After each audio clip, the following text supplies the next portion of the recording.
Your dreams are bigger, bolder, and more badass than the life you're living now, but something just keeps getting in the way. Join certified coach and former therapist Diane Wingert for the Driven Woman podcast. She'll show you how to get rid of whatever is holding you back so you can stop spinning your wheels and up-level your life. Get ready to hop in and buckle up. This is the Driven Woman podcast, and we're heading for the fast lane.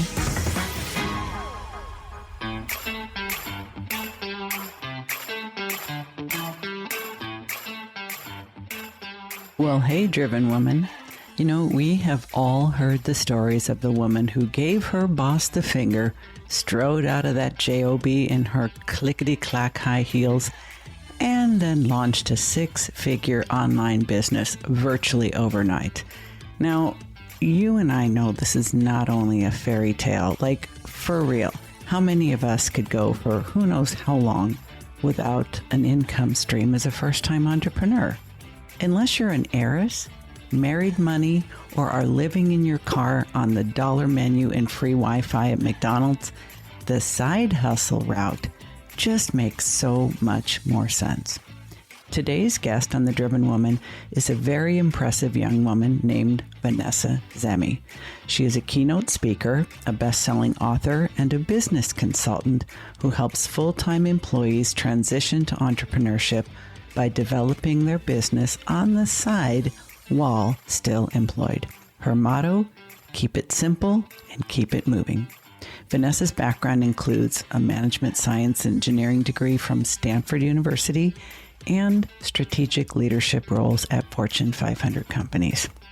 If you've ever heard the expression, if you want something done, give it to a busy person, and I say, give it to a busy woman, they must have been thinking of Vanessa. She knows a thing or two about the side hustle, and she's here today to drop some wisdom on us. If you are an aspiring entrepreneur, this one's for you.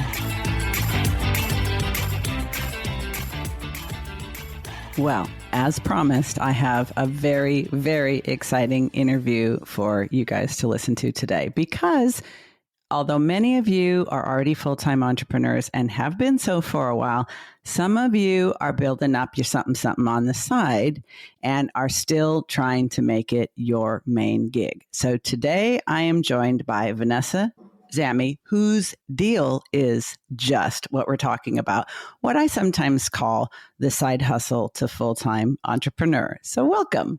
Thank you for having me. I'm so excited to be here. Yeah, it's going to be great. Vanessa is not only a coach and consultant for side hustle entrepreneurs who are making it into their full-time gig. She is also a best-selling author and a speaker. So this girl knows what she's talking about. We were talking briefly in the pre-chat about how you came to be an entrepreneur. And I think it's really a fascinating story because there's so many myths about entrepreneurship. Oh, there are born entrepreneurs, and if you're not a born entrepreneur, forget about it. Or you have to be born into an entrepreneurial family, or you have to be born into a family that teaches you those things, or at least parents that take risks. But that's not your story at all. It is not, no.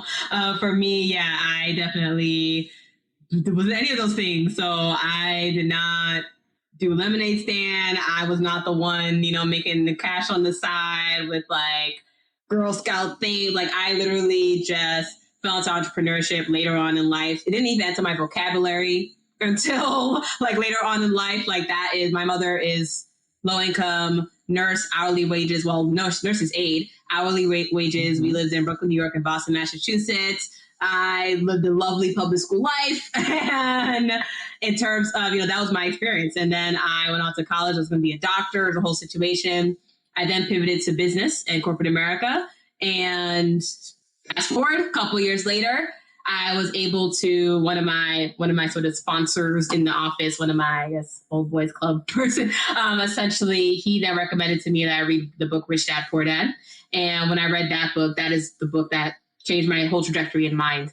And the reason why that book did is at the time that I read that book, I was at the place in corporate America that, maybe some of you have been in or are right now. I don't know. But essentially, it was a place where I was sort of just sick and tired of the politics. I was sick and tired of just being misunderstood, of feeling, of just not belonging, of like feeling like I had to pretend to be something. And then once I pretended, it still didn't fit in. And then it was just like, what?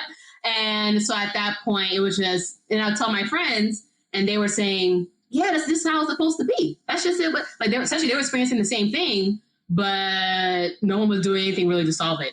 And they were just trying to tell you that was normal. Like, that's corporate life. You feel like ass, and you just you doing it for like 40 years, and like that sounds like sign me up, right? Yes, and I remember thinking to myself, like, wait, I got to do this for another how much? Wait, and that's assuming retirement even stays the same age. Wait, and that's the point where I was when I got the recommendation to read the book Rich Dad Poor Dad.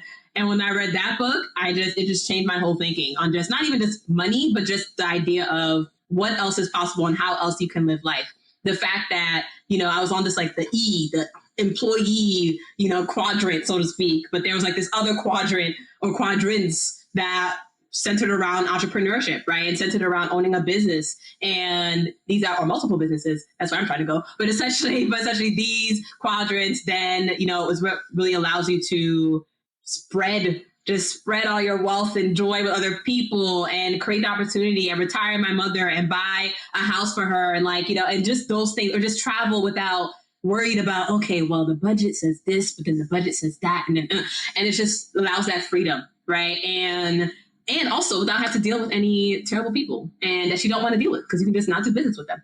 If you have a client that you hate, you can fire them. But if you have a boss that you hate, most of the time, they fire you, or you just end up complaining to your friends every Friday over happy hour, and everybody just sucks it up. And I think what's one of the things that's fascinating to me about you, Vanessa, is that there's a lot of people who, let's face it, we don't know what we don't know. That applies to everybody. And when you don't know about entrepreneurship, when all you know is you do your best to get a job, you hope it's a good job, you hope that they will reward you over time with a little bump in your pay, and maybe you'll get promoted, maybe not. But if you have the so-called job security with benefits, that you have like hit the jackpot, that's as good as it gets, and you need to be grateful and just go the distance.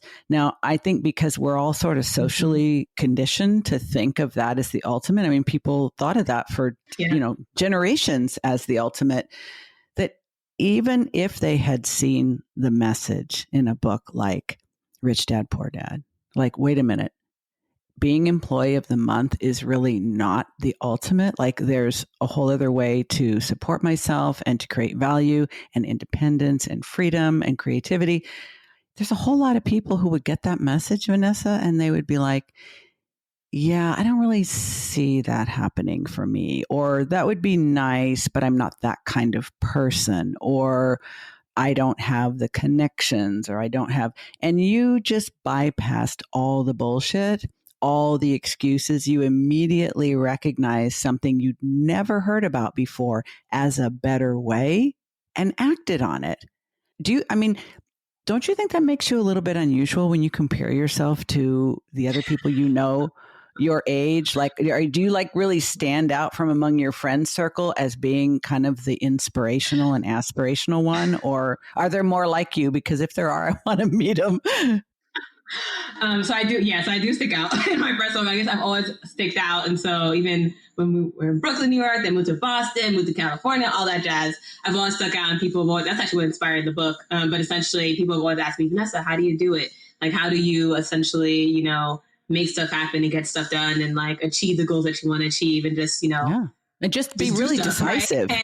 You're very decisive. I think that's a big part of it. Yeah. I am indeed. But I also have my indecisive moments, choosing between, cookies and cream ice cream or vanilla ice cream, essentially. I say them both, okay, if that's the choice, have them both.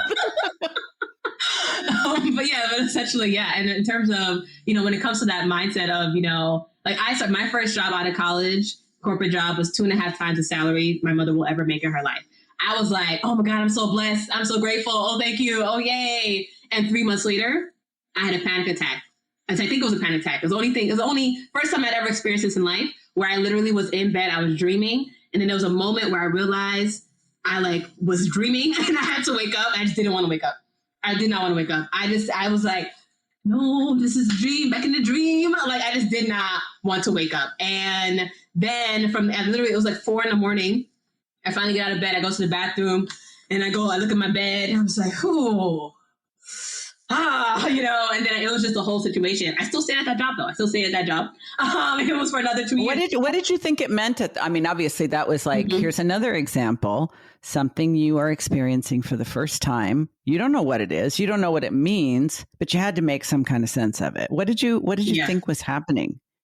I mean, essentially at the end of the day, it was the reason why I didn't want to wake up, because I didn't want to experience a real life. And what had happened was I had this idea of what, the job I was getting into was going to look like. And the things I do my research, informational interviews, even before, for like a year and a half. I read stories, I talked to people, all that stuff. And I still got to the place where 3 months into the job, I'm like, this is not what I signed up for. Like, what is this? Like, I don't want this. Like, what is going on right now? And that's terrifying. That's terrifying. You follow all the advice. You do all the things. You're being the proverbial good girl, and wait a frickin' minute. It not only doesn't work, I'm having panic attacks in the middle of the night. This can't be normal. I was literally like, this can't be normal. Like, I literally was just like, this is not, like, I'm confused. Like, I was just so confused. But I still stayed at the job because I was like, well, maybe, at the time I was working for a consulting company. And so a lot of consulting is all about projects and different projects. And so I was like, well, maybe it's just the project I'm working on. Maybe I need to switch teams. Maybe I need to switch industry. So I started, I ended up, I worked at that company for about 2 years. I ended up on like 8 different projects with 8 different teams. And at some point it was just like somebody had a team leader who was like 5 levels above me, who literally spoke to someone 2 levels above me about me. Like, what do you think about that, Vanessa? And I was like, I was an analyst. Like, I'm like, why are you like, what's this gossip girl, mean girl thing happening right now about an analyst? It was just like things that, this is not, like, something's trying to tell me something. Something is trying to tell me something. I don't know what. But it was just one of those things where thing after the thing. And I switched companies, 14% salary increase. Woo! Amazing. Mm-hmm. Amazing. It was like, okay. Right? Great. You're leveling up. You're leveling up. Yes. Great culture. Amazing. I was like, okay. I ended up switching, like moving to a different area in California where I just felt more comfortable. And then, and then at some point I had a terrible boss. But except in consulting, you had what? I had a terrible boss, awful boss, terrible boss. And except in consulting, when you switch projects, you don't switch projects when it comes to things that are consulting. And so there's some people just aren't meant to lead. Like I think he's a good person, but he just wasn't meant to lead other people. And it just wasn't in his rear view. Like, and why was he promoted? Debatable. But essentially he just wasn't meant to lead other people. And I was still in that job. It was rough. I was at HR office like 4 times. I was in HR office like 4 times, like trying to understand how could this be? Like, what is this life? Like, there must be a way I'm not communicating with him well. Like, what's going on? Like, I don't get it. And it was just thing after thing after thing. I was like, I still don't get what you're trying to tell me. Universe, I don't get it. Like, because then I realized, okay, I switched company. Ooh, then I got promoted. 20% salary increase. That was the whole situation. So it's not like you weren't cutting it. I think this is. I was making it. Let's bust a myth right here, because I think what a lot of people think who don't really understand entrepreneurs, they think that an entrepreneur is somebody that can't hold a job because they're like unstable or they're flighty or they don't get along well with others or they can't handle having an authority figure or whatever it is. But a lot of times people who are entrepreneurial have really good ideas. They're decisive. They're quick starts. They want to take action. They can bring enormous contributions, but they find themselves in a corporate setting where none of that is welcome. And they end up feeling like, what am I doing wrong? What am I doing wrong? You have a lot of energy. I imagine you have a lot of good ideas. And as soon as you have them, you want to act on them. And if you're not in an environment that sees that as an asset, you could find yourself wasting a whole lot of years trying to change the setting when what actually needs to change is like you need to get into a whole different environment. But you kept getting promoted and more money. So, dude, this could have taken like decades instead of like a couple of years. Like, every time you made a move to try to make things better for yourself, you did make things better for yourself, just not enough, right? Yeah, exactly. At some point, I was like, money can't buy happiness. And essentially, it was just, at some point, it was like, okay, there's something else. But I didn't know what else was else, right? All I had to know was, okay, this corporate America. It's like, well, I could go back to being a doctor maybe and go back to, and I was like, my mother hates her job, so I'm not going to be a nurse today. But she doesn't hate her job, she loves her job, but she's miserable. And so I was like, okay, well, that's not going to be a thing. And that's all I knew. It was like, okay, all right, well, now what, right? Well, yeah, we'll just see what happens. And there's things that, a lot of times also the people who are, building their business while doing their day job probably understand this, but that whole, I'm not that risky. I was not that, I was a risk averse person. I was kind of a risk averse person. So I wasn't just like, I'm just going to quit without a plan. That's just not me. And I'm a very strategic, intentional person. And so for me, it wasn't like, okay, but if I quit, then what I'm going to do? For me, I just didn't feel comfortable doing that. So I said, okay, I'm going to keep on doing and doing. I don't know what that means, but we're just going to keep doing it. And then at some point, essentially, when the Rich Dad Poor Dad book came into my life, I was like, oh, okay, I see what you're saying. It's time to move forward. And I didn't quit immediately. I did build the business, Your Vision's Catalyst, named my consultant, Your Vision's Catalyst, where I work with entrepreneurs who are looking to grow their business, right? Looking to grow, I say, their profit-producing, purpose-driven business, even while doing it. That's a lot of P's, Vanessa. Yeah, a lot of P's. Yes, profit-producing, purpose-driven. We'll link to it in the show notes so you won't have to memorize all those P's. But essentially working with them to focus on fixing their hustle and ensuring that they are making their own dream and living their fulfillment and their purpose the best way that they can, so they can live their best life. Because, some people, the life working for someone else and going through that struggle is going to be enough for you. It probably isn't. If you hate your Mondays, it's probably not, but that's a whole nother episode to talk about that. But when it comes for those who are, doing your business while doing your day job, it doesn't have to be a struggle. Another myth, all these myths that we're debackling here, but another myth. No, it's absolutely true. Yeah. Have you ever met someone that wanted to work with you who is, that you had the thought, I just don't think entrepreneurship is for them. Like they want it, but I don't think they're going to be successful at it.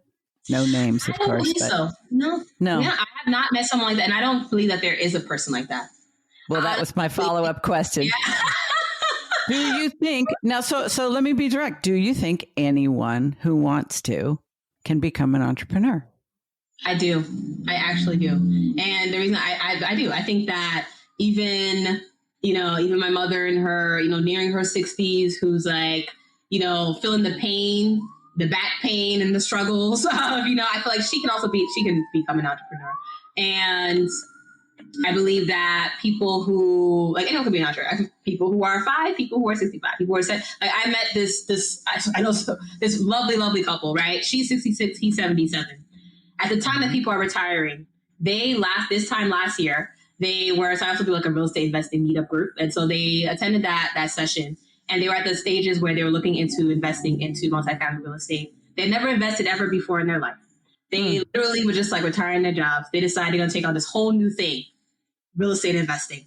A year later, they now have 4 properties under their belt. They just closed 60-unit property in Texas, which is a very demanding market, by the way, for those who do not know.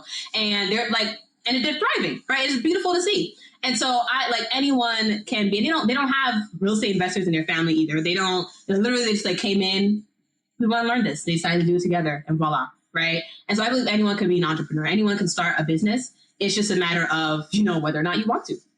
And in this information age with these podcasts, the podcasts right here, with so much information out there, there's no reason why, it's not information that's going to keep you. It's not information. No. It's your mind. That's what your mind. Indeed. And the truth is, there is no shortage of information, but information is not the same thing as transformation. And I think that I've moved from being an employee to being self-employed to being an entrepreneur. You have done the same. You've helped a lot of people do the same. And I think what people don't really understand is how much mindset work is really involved. Yes. They think that there are skills they need. They think there are strategies. That everybody wants the tips and tricks and tools and tactics because they think that stuff makes it sound easy and I just need to get these like hacks, like I'm going to get on the fast track kind of thing. But the truth is, it's your beliefs. 6 steps to $1 million. Dude, 6 weeks to 6 figures. Like, just 6 weeks, kill me. Like, I can't stand it. It reminds me of an interview that I did a few weeks back with Casey Jordan on toxic entrepreneurship, because I think there's a lot of people who are pimping that shit, who are saying, it's easy, it's fast, it's fun, follow me. And by the time you finish paying them off for that expertise, you're nowhere near your goal. And now you don't have the money to actually do the real thing. But if you think anybody can be an entrepreneur, it's a matter of like deciding and going for it. What do you think are the challenges of starting your business as a side hustle? Because it's a little bit different when you have to fit it into those extra hours that are not already devoted to your 9 to 5. You may only have evenings. You may only have weekends. You may only have every other week because you got joint custody. So what are the particular struggles that you help your clients with who are side hustle entrepreneurs? Yeah, I would say 2 things is the efficiency of what they're doing and the effectiveness of what they're doing is really what it comes down to. Because, as you alluded to, you mentioned it, where you have a day job, you have 3 options for your business: morning, evenings, weekends. Those are your 3 options. That's really it, right? And so you either choose one of them, 2 out of 3 of them, or all 3 of them, right? But those are your options. And so now it's a matter of, but Vanessa, that means I only have 5 hours a week. Or, whereas someone else who's a full-time entrepreneur, who's also still struggling, by the way, Indeed. Has 80 hours a week, right? And so you're saying to yourself, I only have 5 hours, OMG. And it's not that you only have 5 hours, right? There are people while I was doing my business, while having my day job, and I'm going online, all this stuff, I'm still sleeping 7, 10 hours of sleep a night. There were people who are full-time entrepreneurs coming to me like, Vanessa, do you just have 26 hours in a day? How are you doing this? Full-time entrepreneurs asking me this question. Right. And so the biggest challenge that people have is, what are you doing? What and how of what they're doing. Right. So it's what you're doing and how you're doing it when it comes to your marketing, your sales, and the operations of your business. Right. And so what I help a lot of entrepreneurs with is fixing their hustle and ensuring that they are efficient and effective. They're making the most out of those 5 hours. Yes, you only have 5 hours. Great. So now I got to figure out. Make them work for you. Those 5 hours. Right. And the thing is that you can scroll through Facebook feed and just like and comment things. Or you can say to yourself, I'm going to scroll through the Facebook feed. Ooh, this person looks like a person who might be of interest to me. Let me start a conversation. Let me look at their profile. You can go on Clubhouse and just peruse and lurk around different rooms. Hang out. Mm-hmm. Yeah. Or you can host a room yourself, right? There are just so many different ways of what you're doing and what you're doing and how you're doing it. And so it's a lot of just doing that for my clients, right? And helping them to see that, yes, you may have a, 2 4-year-olds running around, and you may have a demanding day job that's just like taking up what feels like most of your time. But you also have power to decide what and when and how you want to do things, right? And like, for example, the number one toxic habit that people have who have a day job. I love it. Tell me. They stay late after work. They stay late after work. That's number one toxic habit. At the moment you have decided to do your business, you already know. You already know. You may not admit it, but you already know that this job thing is not for you. You already know. You already know there's something else out there. You already know. The number one toxic habit you have is staying late after work. You're putting your time and energy that you have, the limited time and energy that you have, right, into someone else's time and energy, that was fun. That was cute when you didn't have anything of your own. That was cute, right? But now it's time you have a new baby. It's called your business. It's your new baby. It's called your business, right? Are you going to be a neglectful parent? Or are you going to get home and take care of the baby? There you go, right? And at the end of the day, it's you have that choice, right? You have that choice to decide what you're going to spend your time on and how you're going to spend your time on, right? And the number one toxic habit that I see a lot of entrepreneurs make is just staying late after work, right? And it can be intimidating, especially, when you've been through that struggle. And for me, I was like, okay, I'm going to come work 8 to 8:45. As soon as I realized that, you know what? And it wasn't even like, I didn't even have the business yet at that time. It was, I read the Rich Dad Poor Dad book, and I realized there's another way of living life that's not this one. So instead of me putting all my energy towards this boss who is not really out to help me, I'm going to come into work between 8 and 8:45, and I will be on the 4:30 p.m. shuttle out the door. The laptop will stay in the office. I'm like, it can wait until 8 to 8:45 a.m. the next morning. And that's the decision that even before I even woke up with my business idea, that was a decision that I made because I already knew that it wasn't for me. Now, what did I do? When I got home at like 6 o'clock, I was just like lost and confused. But for me, it was just a practice and habit of it. Well, I think you're saying a couple of things I want to make sure that people are getting because they're really, really important.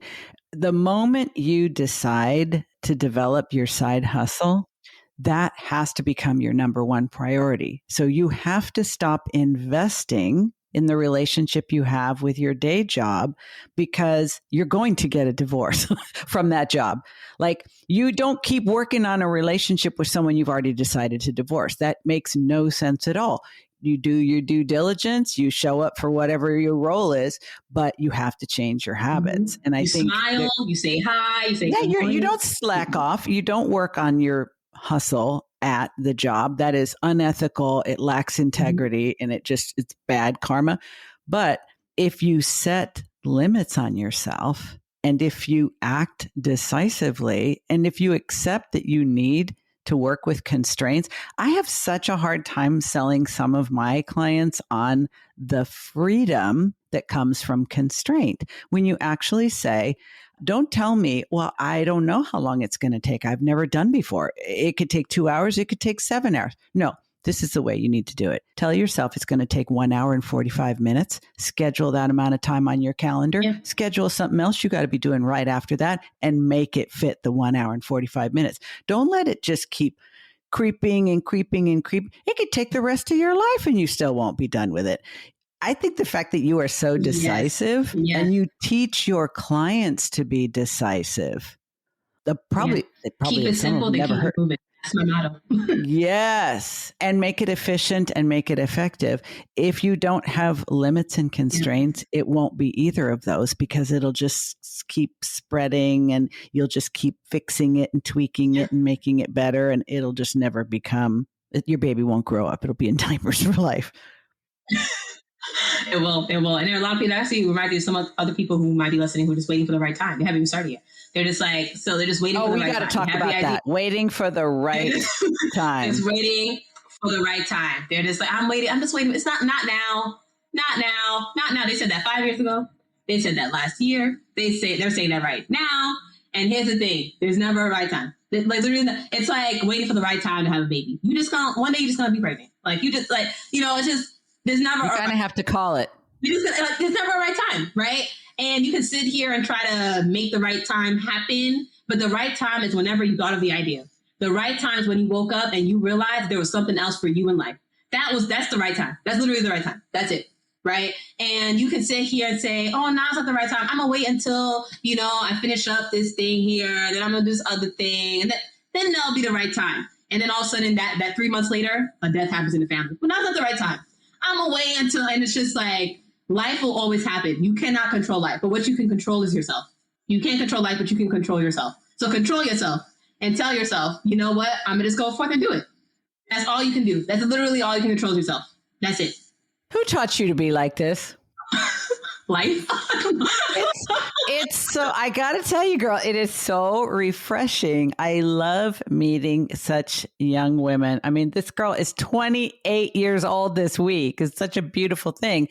You are not brainwashed so much by all the messages that our culture tells us. You were smart enough to see it wasn't working for you, smart enough to realize you weren't the only one who needed to know, smart enough to start helping other people. And just imagine like you're pulling all those people out of what is most certainly not going to be a fulfilling life for them and inviting them to show up for themselves in a way that if they hadn't met you, they might never have done it. I mean, what a gift that is. You must absolutely love what you do. I do. And actually recently, she reminds me of a coworker who she had joined the team and at the time that I was on the team. And now she's actually quit her job. Now she just told me, she was like, she finally like put in her notice, but she spent this whole time just being lost. And I could see it.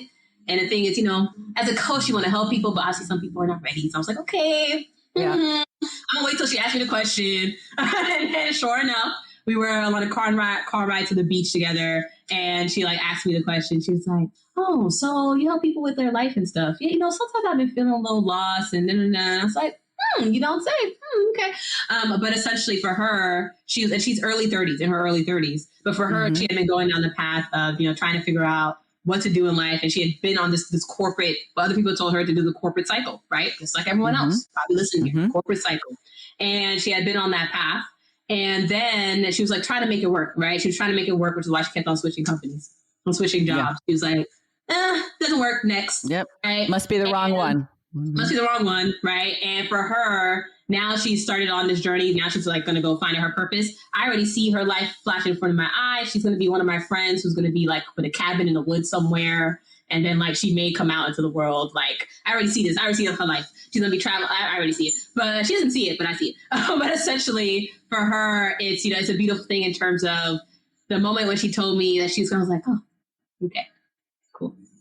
And for her, I remember before that, she was even thinking about taking a job that was like an hourly wage, like talk about a salary cut. Talk about just in a manufacturer, like just like one of those, just no headspace. You just kind of put pieces together, you move it to the side type of jobs. And she told me that. I was like, is that connected to what you want to do? She's like, yeah, I like to do something with my hands. Then why not go forth and prosper with that? Right. But now essentially what she's chosen is to just like go free and like figure it out. But sometimes people need to do that. They need to leave the job and go figure it out. If you have the resources to do that, by all means. She only has like less than a month in savings. But I was like, you got me as a friend. But then you better figure it out quick. Yeah, you got to figure it out quick. But yeah, I know she will. I know she will. It'll be great. I already some people need that though, don't they? Yeah. I mean, I'm sure because you've worked with a variety of people, you know that some people are able to be like you, see the light, make the choice, and keep it moving. And other people, they can see it, they can move towards it, but when they start getting close to it, they get scared and they back up and then they decide they're not ready and then they like take a break and all that. And so I think it's kind of an individual thing, but I think you are probably someone who's really ideally suited to folks who are like ready to take action and see how far they can get quickly. Yeah. And that would probably be really, really fun for you too. So are you now full-time in entrepreneurship? I am. Yeah. So I'm full-time in entrepreneurship and doing my business. Your Business Catalyst, full-time coaching clients. I have a 12-month business accelerator where I work with clients called the Hustle and Breathe Business Accelerator. Why? Hustle and Breathe. That's awesome. Yes. So essentially, but full-time in entrepreneurship. And, for me, started the business while doing my day job. And I remember the time that I quit, it wasn't like some, I'm going to go into the office with some cake. I quit, everyone. Yeah. Big dramatic moment. Yeah. Yeah. No, it wasn't any of that. It was very much like, I think it's time for me to go. And so I gave a 1 month notice. And by that time I'd been switched onto another team, had a better boss, I should say, a wonderful team of people. And I was like, I had 1 month notice, just letting you guys know. I was just wrapped up the projects, all that stuff. But it was, very much just, it's time. That's it. It wasn't any big fanfare. Just, it's time. I'm kind of not surprised. It wasn't a big fanfare because it's like when you're done, you're done.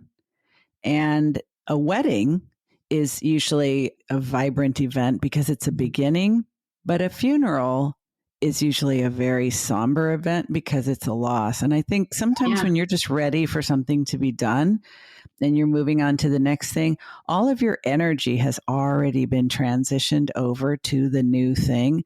So there really isn't any drama or light or there isn't really anything left to be done or talked about. It's kind of, you're already complete. Yeah. So it can be just a very quiet, exactly. Like, I'm going to kind of just go do this other thing now. And it's been awesome or not, but I got to go.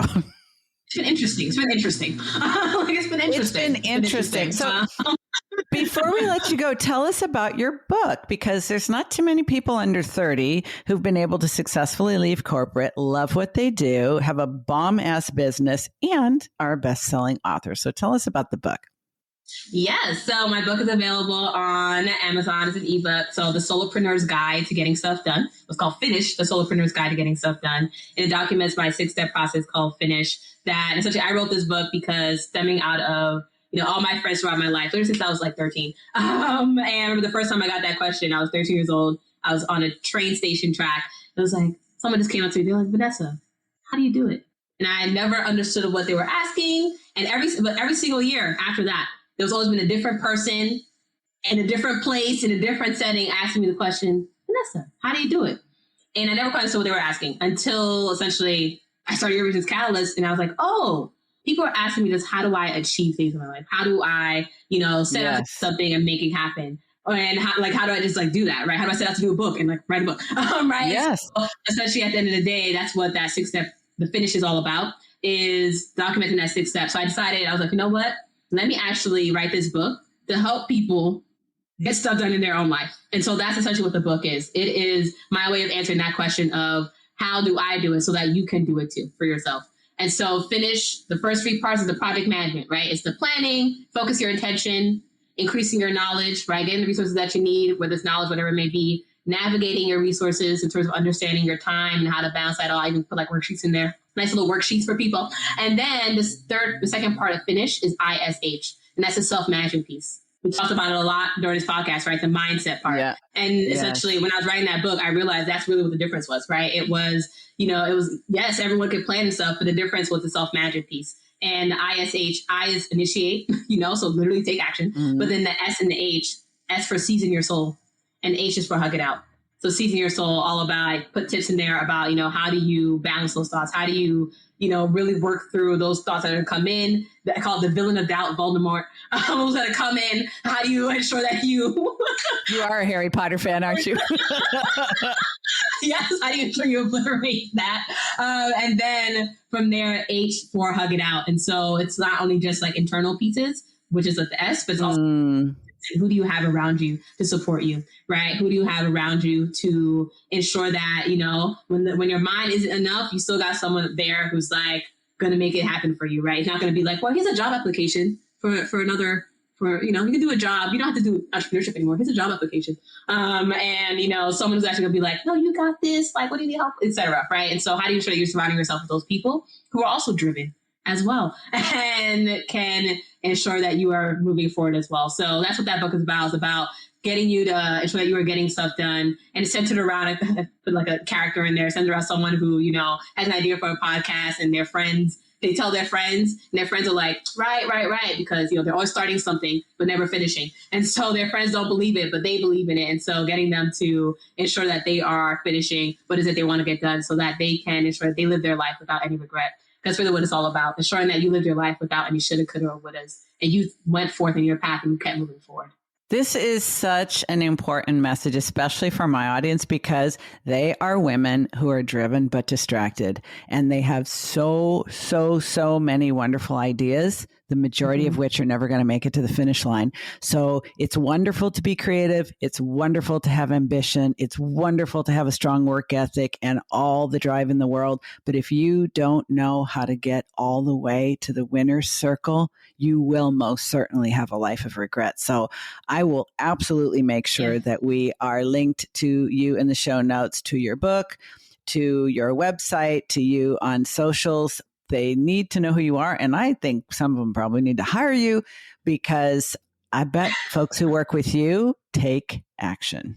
Yes, they do. They do indeed. They really do. I mean, I literally just got an email yesterday from a client. We worked together. It was the end of 3 months ago. And then she just Vanessa, I just signed the client. I did. These are 6 things that she's already accomplished in her business. She's like, you know what? I lost $3K making the business happen, but then I just got a client for $5K and OMG and all this stuff. And I was like, that's how I do what I do.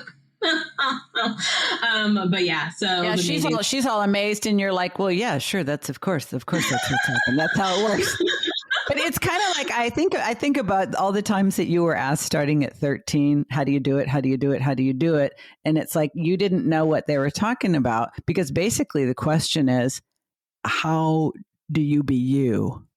And so instead of saying, well, I'm sorry, there's just one of me and I'm extra special and you're all just going to have to wave as I go by and live my best life, you're like, no, seriously, I may be I may be this brilliant being and I figured this stuff out of myself, but I'm going to show you how to do it. And that's exactly the kind of person that should be a coach, a consultant, a best-selling author, because there's a lot of other people out there who would love to get there, but they need someone to take them by the hand, show them that it's possible, and show them the way. And you may be just that right person for somebody listening now, and I hope that's so. Thank you so much for being my guest. You are delightful. You are inspiring. And I think I'm going to have you come back and talk with us about something else another time. Happy to come back. It was such a pleasure being here. And you know what? Anyone listening, keep it simple, keep it moving. You got this, and there are people here for you. So, love it. Thanks, Vanessa. Hey, it's Diane. Can I be honest with you? At the beginning of each new year, I always told myself, this is the year I'm going to get my habits dialed in. This is the year I'm going to be crystal clear about my goals and I'm going to crush them. This is the year I'm going to get my shit together on every level and I'm going to do it all by myself. Been there, done that, got a whole stack of t-shirts. But you know, it wasn't until I started working with my own coach that I realized what a difference it makes to have guidance, support, and accountability from someone who's not only like-minded, but like-brained. Yeah, I'm talking about another driven woman, entrepreneur, who also has ADHD and has got it going on. I have 2 openings in my signature one-on-one 12-week coaching program, and one of them might have your name on it. There's a link to a free consult with me in the show notes if you think this might be the year that you really get serious and go all in on an ADHD-friendly business and life. While you're thinking about that, have a listen to what one of my clients' success stories has to say about the difference it made to work with me.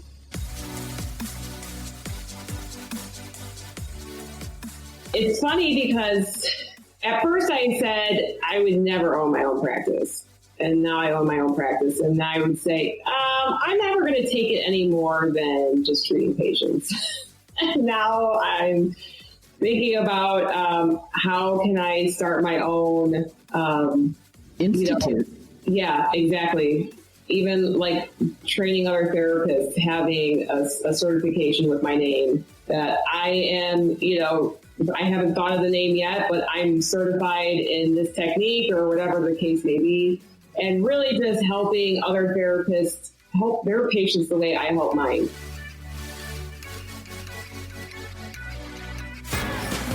You've been listening to the Driven Woman podcast with Diane Wingert. Want more straight talk and strategy each week that will take you from spinning to winning? Don't forget to hit subscribe in your podcast player so you won't miss a single episode. Then head on over to the Driven Woman free and private Facebook group community. See you there.